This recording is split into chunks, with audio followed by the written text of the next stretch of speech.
Boa noite, comunidade. Sejam bem-vindos e bem-vindas. Nos próximos minutos vamos tentar que escapem de qualquer preocupação, de qualquer pensamento.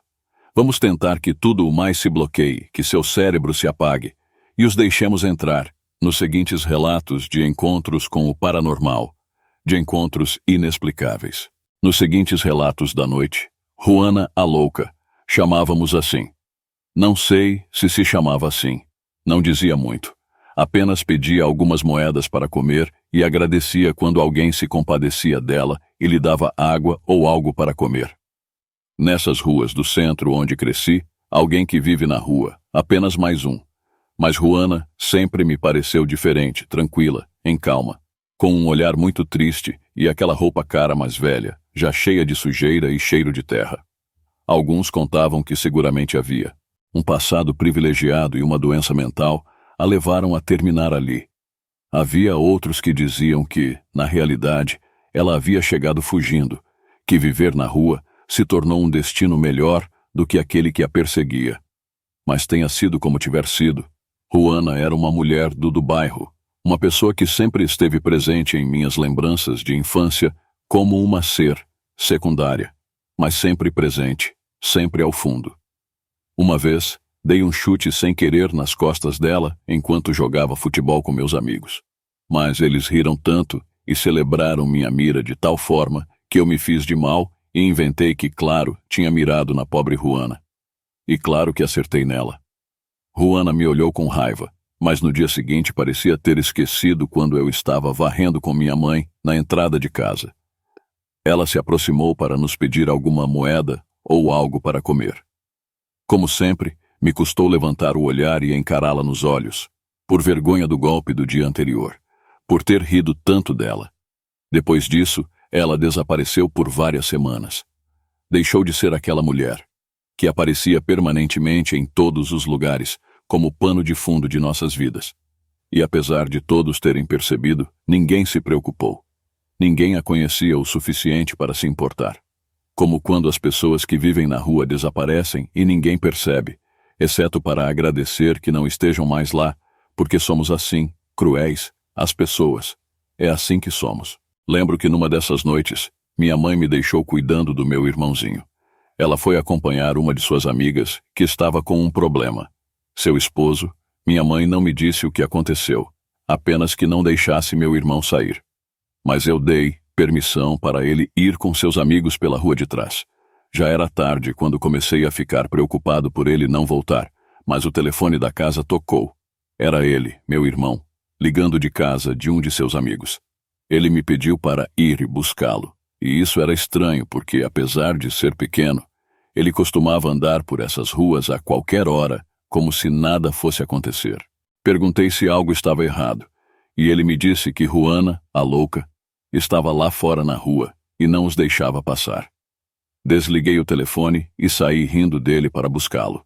Depois de tanto tempo vendo-a praticamente toda a sua vida em casa, agora ele estava com medo porque ela não o deixava passar, porque a pobre senhora estava na rua. Eu pensava em repreendê-lo ou fazer com que entendesse que não havia motivo para se preocupar.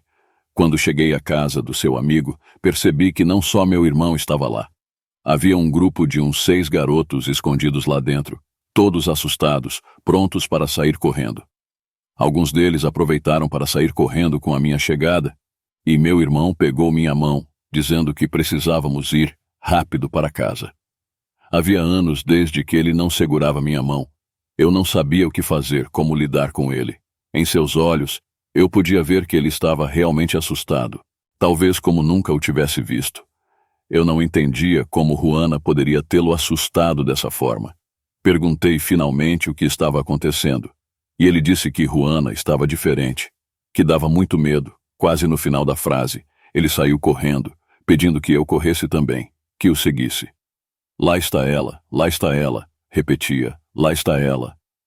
Quando percebi que Juana estava a alguns metros atrás de nós, sob a luz de um poste, não corri ao lado do meu irmão, não fiquei parado lá, tentando descobrir o que aquela pobre mulher tinha. Não quis me aproximar mais. A pobre senhora estava olhando para os dedos, segurando-os contra a luz da lâmpada. Meu irmão gritou de longe para eu correr, E finalmente decidi fazer isso. Havia algo muito estranho com Juana. Talvez ela tivesse finalmente perdido completamente a razão.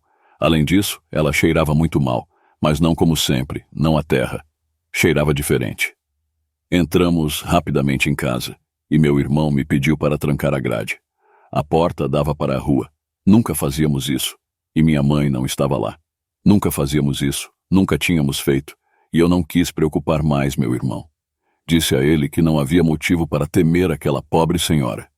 Além disso, minha mãe ainda estava para chegar. Não podíamos fechar a porta. Quando chegamos em casa, fui ao banheiro, e meu irmão ficou na janela, vigiando, esperando que Juana, a louca, passasse por ali. Ficamos os dois na sala, esperando minha mãe. Ninguém se atreveu a ir para seu quarto, e eu também não queria ficar sozinho. Meu irmão adormeceu, e perto da meia-noite, ouvi a porta da rua. Minha mãe tinha chegado. Olhei pela janela, estava enganado. Não era minha mãe tentando abrir, mas Juana puxando a porta enquanto fixava seu olhar para dentro, para a janela, para onde eu estava. Seu olhar, meu Deus, seu olhar. Fiquei congelado por um momento até prestar mais atenção. A grade, o cadeado estava posto. Certamente meu irmão o havia colocado por precaução quando entrei no banheiro, e naquele momento. Agradeci de coração. Juana deu alguns puxões na porta e depois foi embora, tentando abrir, pelo que pude ouvir, as portas das casas vizinhas, procurando uma oportunidade de entrar em alguma delas. Segundo o relato, continuamos. Olá, comunidade. Tinha tempo pensando em compartilhar este relato tão íntimo e privado de minha família. Meu irmão faleceu há 18 anos. Ele tinha 1 ano na época, quando adoeceu de leucemia.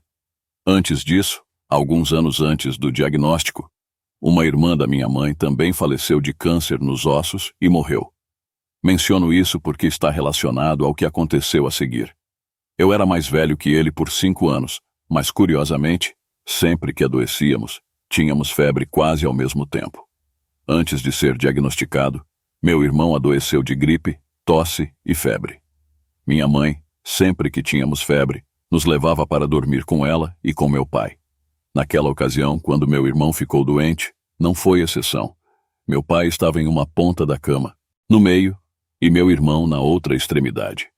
Ela conta que acordou no meio da noite e viu uma silhueta ao lado de sua cama. Essa silhueta era uma mulher vestida de branco, mas não era uma mulher comum.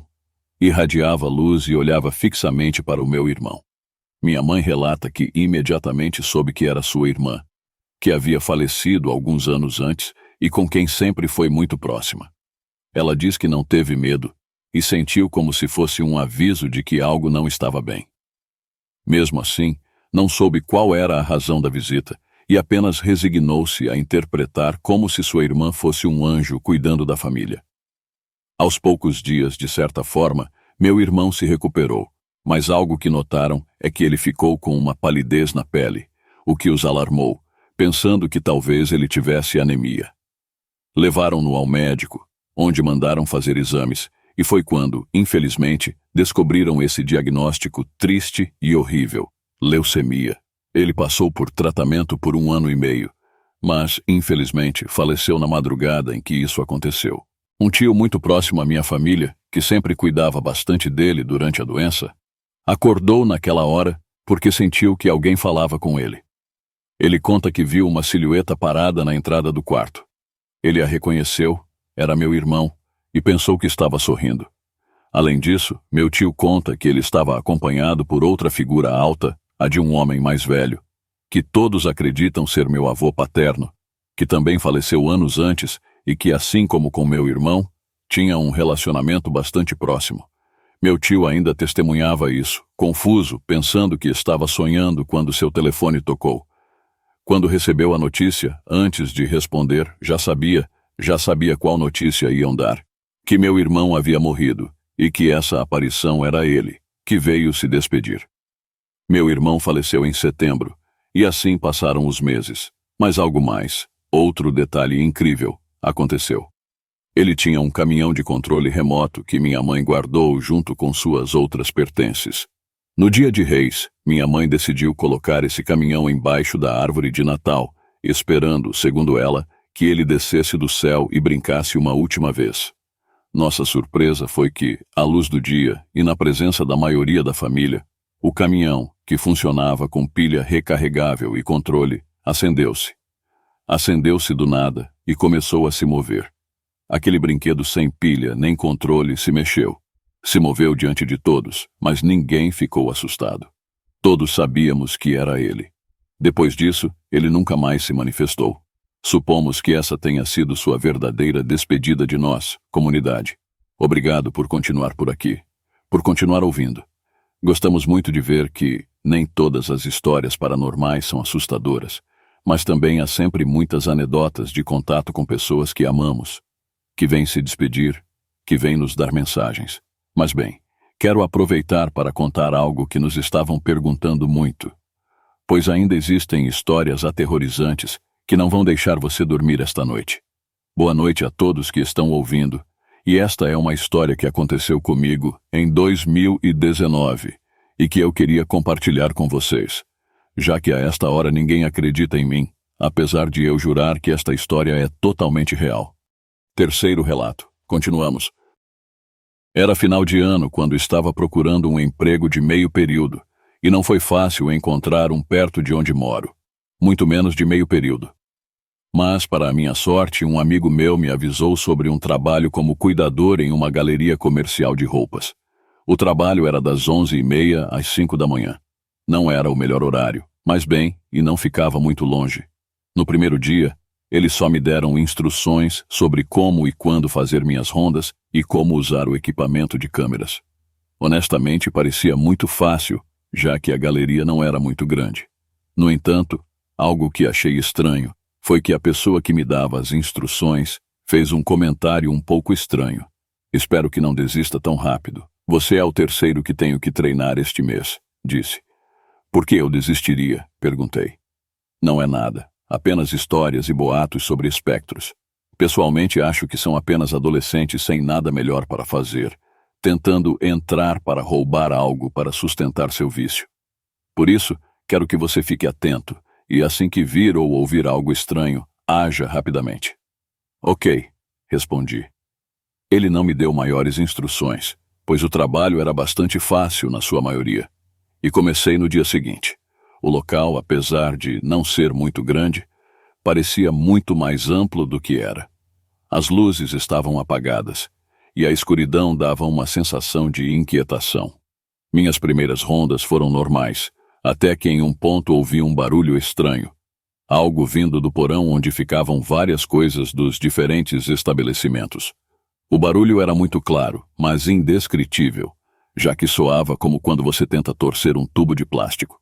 Fui ver o que era, pois pensei que poderia ser alguém tentando entrar por uma das janelas que davam para a rua.